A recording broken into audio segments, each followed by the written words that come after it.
What's up, guys and gals of the movement world? It's Sean Mishka, the Movement Miyagi, coming to you once again on behalf of Football Beyond the Stats in another movement skill short story this week for week 17 of the 2025 NFL season. And we've made it to the end of the road because I typically don't do videos on week 18 because I'm too busy getting ready to release our all movement team as well as our mover of the year. So be sure to look at that and look for that next week and the weeks to come at Football Beyond the Stats. But before we do that, we do have to recognize the best of the best in movement skill of week 17. We're going to start by leaning in on backup quarterback for the Green Bay Packers against the Baltimore Ravens. We're talking about Malik Willis, a guy who back when he was coming out in college, I dove into the movement skill. I thought that he could do the types of things that we're seeing him do right now in backup duty, coming in for Jordan Love, and he's doing exactly that. So I will put that in the show notes below or in the comment section. You can look at that video from pre-draft a number of years back if you are interested. But today we're going to look at two plays from a singular drive. Yes, the Packers ended up losing the game to the Baltimore Ravens, but it was not because of Malik Willis's effort, who was just extraordinary on Saturday night. You can see at this time in the third quarter, he's 9 for 9, 163 and a touchdown, and he was doing more damage on his feet. And some of those things are things we're going to look at, but we're going to look at how he did it by ground and by air on this respective drive. We're also going to look at what it is that we can do from enhancing skill in American football right there, myself, Tyler Yearby, Rob Gray, that we might be able to leverage as football coaches, as coaching practitioners, as skill acquisition specialists to help facilitate this type of movement skill for the players we work with. So let's look at Malik Willis here, number 2 quarterback of the Green Bay Packers. And we're going to see this tight phone booth type of movement before delivering a strike to an open guy through the zone. And really, guys and gals, this is something that I've talked about a bit here this year, but we're going to look at it because I think we can do some of these types of things for our quarterbacks, still giving them the opportunity to make a throw down the field, but be able to make people miss in the pocket because of these types of attuned, intentional, and adaptable movement skills that set the foundation and platform for this type of thing to unfold. So let's look at it now.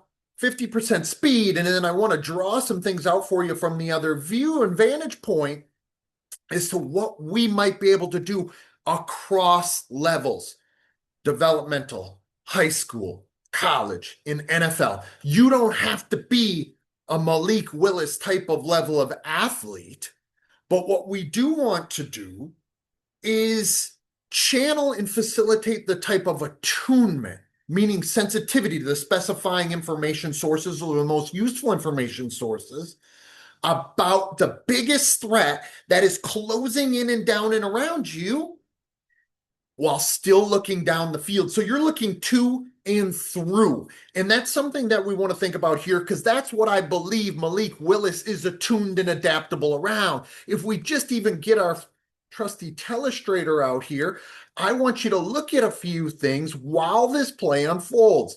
Again, okay, he is seeing this, he's sensing it, he's perceiving it, he's feeling it. Perception is about a functional contact with the problem.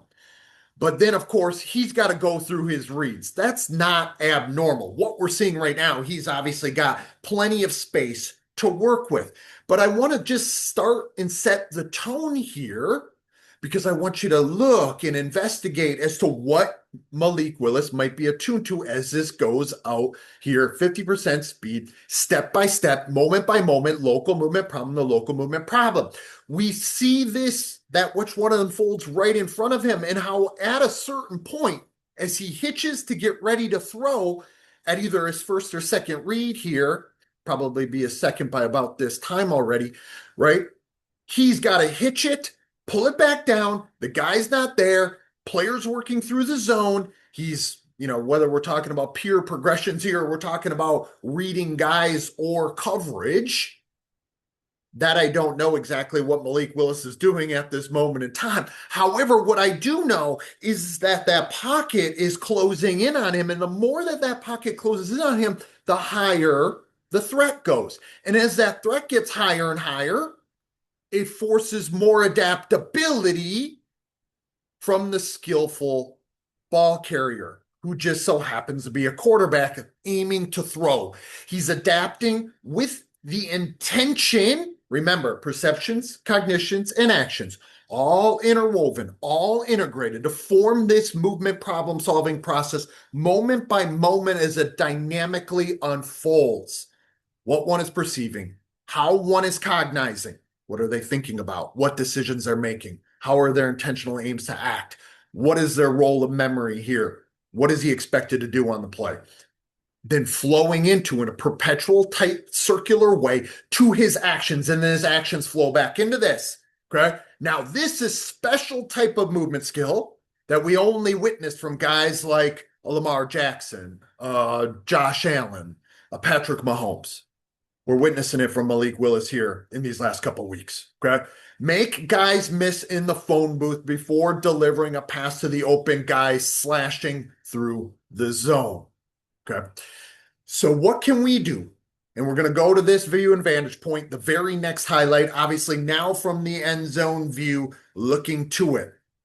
I want you to think about what we might be able to do and what I do in our learning environments if we were to have a quarterback. Particular, it doesn't even have to be a guy who's looking to be more elusive.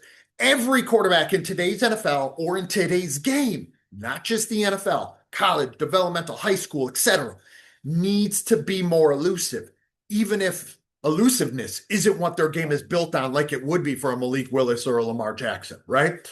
But let's think about this now. What can we do and what do I do? I've talked about it here before. I don't remember what play it was. It might have been with a Justin Fields play earlier this year, but I want to look at the movement problem I might set up. And this seems to be as good a point as any to jump in here. Okay. We might go, let's say from about here to here. So we're talking about hashes. And now this could be high school hashes, it could be college hashes, it could be NFL hashes. That is our tunnel to operate within. That is the tunnel for the quarterback to operate within. And I might tell him, we're staying in between the hashes here. If you move out of the hashes, you quote unquote lose the rep.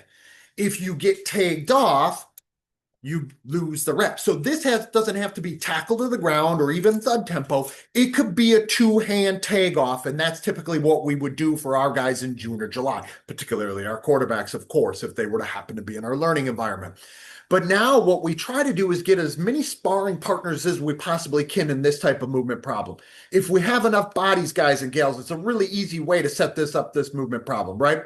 Let's use the X's to designate our defenders here, okay? So we might make this a 3v3 right in front of Malik Willis, okay? So hat on hat, guy on guy, right? Hard on cross there. What we're looking at is a 3v3 unfolding in front of him. They are spread out in any number of places across this tunnel. It could be like it is here. Obviously, this is outside of the tunnel. Remember, I said the tunnel space is only active for the quarterback. Okay? We might give him 3, 4, or 5 seconds that he has to stay in the tunnel from getting the snap. So delivering the ball in snap or ball already in hand, he has a 3, 4, or 5 second countdown window. Now we put a guy back where they are. Okay, we see Wuxin here, number 9, moving across this zone. And if we have the guys, we would have that be a 1v2. Okay, and we'll maybe have him slash through the zone with a guy coming here, a guy either maybe trailing like they are there, or this guy here. Okay, and Wuxin, or the ball carrier, the wannabe ball carrier, the receiver turned ball carrier, is going to be looking to get open, just find space anywhere across the width of the field. Usually we're talking about between the numbers, which is perfect here for where Wuxin is. We can put him anywhere downfield, a deep crosser, an intermediate type of route, crossing route or something of the sort if we want to. We can have him just go create and move left and right laterally to get open for his guy. So you can sort of see the workspace size here, guys and gals. Hopefully you can kind of see what's going to unfold here. Now will I erase that? And now it's up to the quarterback. Keep your eyes downfield, okay? Keep your eyes downfield. Where is your guy? But as threats start coming to you, you got to move within those hashes, within that workspace, while still looking downfield. And now, as a facilitator or as a coach, I'm going to be counting down from 3, 4, or 5, depending on what I want it to be. Malik Willis held it for 5.5 seconds here, or something of that nature. Okay, typically doesn't happen that long in the NFL, of course, as we know. Maybe in high school or college it might, and still look to make the play down the field. Still kind of close to the numbers or inside of the numbers. That would usually be what we work within. We see this play out exactly the way that it does here. Okay. We don't have to leave these types of scramble drills to chance. We can do it, repeat the process of solving that problem again and again by changing constraints. How many players? 3v3. It could be 2v2. It could be a 1v1. It could be a 1v2. You kind of see where I'm going with that. And now Malik Willis has to make more than one guy miss. Could have multiple wide receivers and corners, depending on how many players we have at our disposal. Same drive, 2 plays later, okay? Malik Willis doing special stuff again. Now, designed quarterback draw. You see he's looking to run right away. He's got to work through contact. We talk about that here. Let's see where we're at. Blocking and tackling skill in, I'm looking through my book here if I can find it. Page 171, if you have it, Enhancing Skill in American Football. We fast forward a couple pages to a finishing of the tackle type of activity on page 174 there. We start with a quarterback already being wrapped up, so it's relatively safe, right? He's not going to the ground. He's not in the ground or even going to be tackled in an aggressive way to the ground, but he might start working through contact there. His back to the movement problem. Then from there, he has to get into the space, not any blockers to help him, 2 converging defenders, and we do this ad nauseum. Not so much, we do it a little bit for quarterbacks if they happen to be in our learning environment. Typically, those are going to be sparring partners that are coming to throw with us and for us. Haven't had a quarterback who's played at the NFL level here since 2017, Teddy Bridgewater for the Minnesota Vikings. But if I were to have that, and I have had it for high school and college quarterbacks in our learning environment, we will put them into this type of situation that I do for running backs and that we will use for linebackers as well in these types of situations. Convergence, we talk about it here in the book. Let me see if I can just quickly find the page in case you have it. Page 170, convergence between the hashes. You can see it there. Boom. Okay, enhancing skill in American football, convergence between the hashes, a 1v2. It's not between the hashes right here, but we can work our workspace size however we want to. I'll show you that off screen momentarily. We let that player adapt through it, pick up a first down. Any way to it, adapt within this movement problem. So you can see him stumbling, kind of bumbling out of it, trying to utilize that contact balance to get on his feet. He turns his body, turns his head, and he's got to perceive the next local movement problem. He zeroes in on that immediate threat that is coming, but what he quickly realizes is that so he's locked in on this guy as soon as he comes up out of that, but what he's got to realize is this cat is coming. He realizes that pretty quickly. You can see him even get his head up, eyes up, look to him. Okay? We give our players enough situations, enough goes, enough exposure here in this type of scanning and surveying, and intimate, sensitive perception begins to become the norm. And if perception becomes the norm, perceptual attunement becomes the norm, skilled adaptability becomes the norm. Adaptability within adaptability, we spin and move out of that tackle attempt. Now, we wouldn't bring them to the ground in our situation, but what we would do is a 2-handed tag off, maybe a thud tempo or something of the like. We use this type of activity to facilitate that. Remember what I said, this workspace can be designed anywhere. So it could be here, as you see me circle, okay, between the hashes and the numbers. We just so happen to talk about it here in the book.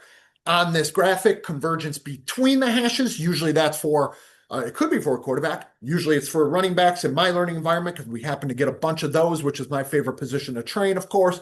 But elusive quarterbacks or quarterbacks who might break the pocket, especially in today's NFL, need to get accustomed to this. We can move guys across this workspace. Notice how they're just converging from each corner here. We can put them in any number of places, right? Depending on where this guy is going. So everyone adapts to everyone else. Behavior affords behavior. So we would change the starting position of the defenders. We would change the starting position of the ball carrier, how the ball carrier is getting the ball. They could already have it in their arm, already have it 5 points of contact secured, entering the workspace. They could get the ball, turn and move into it. In the case like Malik Willis here, they could be starting with this finishing of a tackle action. They have their back to the workspace. They have to bend and fold into it and then survey and scan and see what's there. So many ways to manipulate constraints in this type of activity that could potentially facilitate and channel the type of movement skill that we saw from Malik Willis. I give Malik Willis a ton of credit. Obviously, he didn't really get a fair shake in developing in Tennessee where he got drafted. Now, under Matt LaFleur and company in Green Bay, giving a chance to show and shine going into free agency, and we might be seeing the birth of a superstar in the National Football League if he's ever able to get that fair shake over and over and over again. He's going to make himself a lot of money here come March, and rightfully so, with the way that he played last year stepping in for Jordan Love and the way he's played these last few weeks for the Green Bay Packers, even though they've lost a few. We're seeing some special stuff from Malik Willis, exactly the same types of things that we thought we would see, or at least I did, in that video that I will include below. So for another movement skill short story, I'm Sean Mishka, the Movement Miyagi at Football Beyond the Stats. I will talk to you all next time.